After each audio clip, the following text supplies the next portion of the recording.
Oh yeah, I mean, my mother definitely believed in discipline. You know that there's a big difference in discipline and fear. I never feared my parents, but I respected them. That's Yeah. really good. Mhm. So Shows, talk about family values, and it seems mhm. like you were taught really well. Yeah. So yeah, Yeah.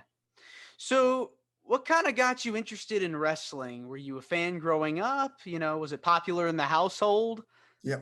My story is just like any given young man or young lady at this point. When I came along, it was more of the men want to was getting into wrestling, but nowadays you got the males and females. And it all starts right in your living room, looking at TV. Of course, I grew up with wrestling at the Chase, Sam Musnick and Larry Madison, where a lot of people nowadays they grew up with Nitro, Raw, AEW. Uh, of course, you had TNA. One time you had ECW. So depending on where you live at, that is what you grew up with. Sure. So living there in St. Louis, I grew up with wrestling at the Chase with Sam Musick and Larry Madison. That was such a popular program. It was like, I believe it was like the longest running wrestling program at one point, like local. Well, it started uh, back in the 50s. Herb Simmons can tell you the dates. Hmm. I apologize in advance. Some of these dates I don't remember, but yeah, it was running for a while, and basically, man, that is how I got hooked. Yeah. Looking at wrestling at the Chase. Yeah, I talked with Herb on the show, and he's like a historian when it comes to St. Louis wrestling. And he was showing Mhm, me kind of a keychain of something he kept from years ago with wrestling at the Chase with the television logo that mhm, the show was airing on at the time. So I was pretty amazing getting to see that. And so you see kind of a lot of these legends like Dick the Bruiser, like Ric Flair, kind of going down to St. Louis and working mhm. with the guys down there, and just a very intimate setting too. It was, very small. Took place in a hotel, I believe, too, right? Yeah, first it started at a place called the St. Louis Wrestling Club, and I do believe that was on Lafayette and Jefferson, right here in the city in South St. Louis.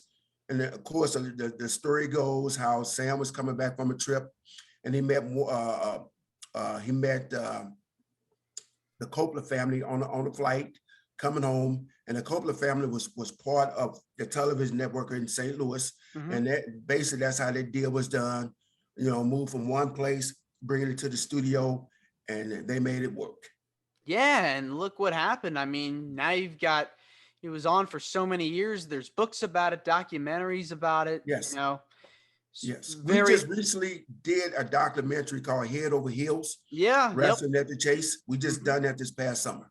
Yeah, I actually got to see that on YouTube. It's Mm, beautiful. I mean, it's just a chock full of history of so much going on at that time too.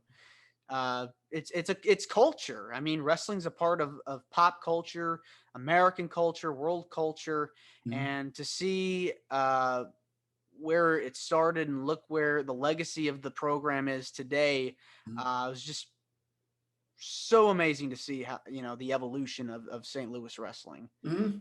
And that's another thing too. What I liked about it was it not only talked about wrestling at the Chase, but it talked about what's going on today with the Southern Illinois promotion that you're a part of.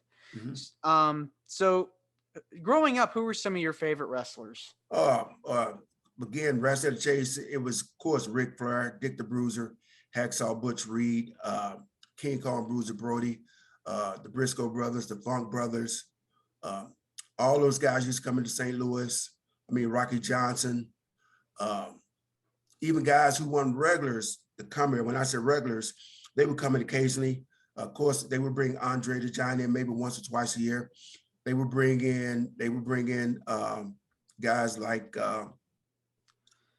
Bobo Brazil about once or twice a year. Yeah, yeah. Bizarre Jones about once or twice a year. But I mean, just that core guys who they have from Dick the Bruiser down to the Briscoe brothers, the Funk brothers. I mean, those is my favorites. Mm. What a list of people, to be inspired by, in terms of their wrestling ability and their showmanship. Uh, just so many people that passed through. I mean, that territory system really helped so many people out.